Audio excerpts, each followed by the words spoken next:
Europe finds itself at a critical juncture in its defense strategy. For decades, the continent has relied heavily on the United States for security. However, recent events have triggered a reassessment of this approach. The catalyst?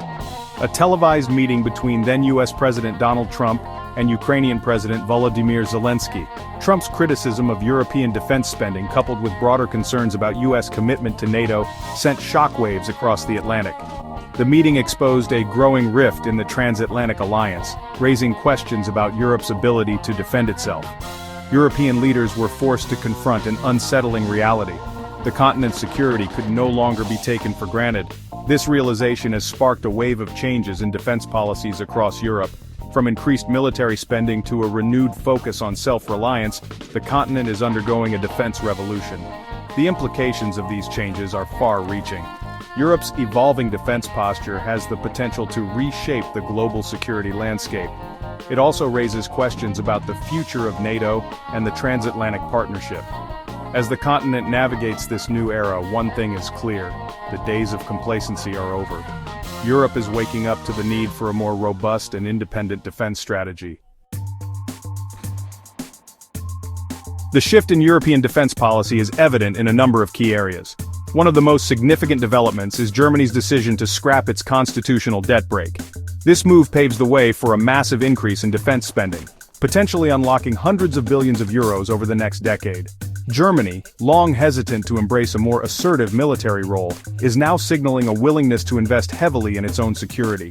Another notable shift is the discussion surrounding nuclear deterrence. French President Emmanuel Macron and other European leaders have raised the possibility of extending the protection of their nuclear arsenals to other EU member states. This represents a significant departure from previous policies and reflects a growing sense of unease about the continent's security environment. Further underscoring this shift is the withdrawal from key arms control treaties.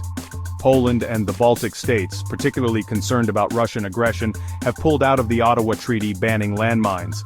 This move has raised eyebrows internationally, but it highlights the seriousness with which these countries view the threat on their doorstep. These changes represent a fundamental rethinking of Europe's defense posture. The continent is moving away from its reliance on the US security umbrella and towards a more independent and assertive stance. This shift is driven by a complex mix of factors, including concerns about US reliability, a resurgent Russia, and the evolving nature of global threats.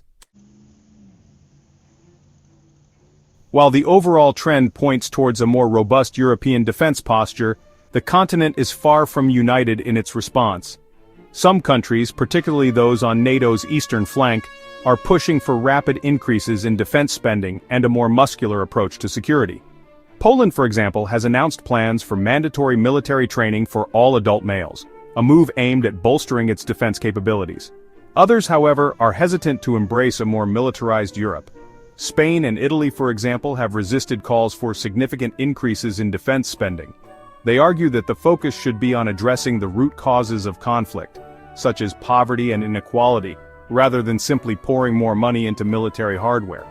This division is further complicated by differing threat perceptions across the continent.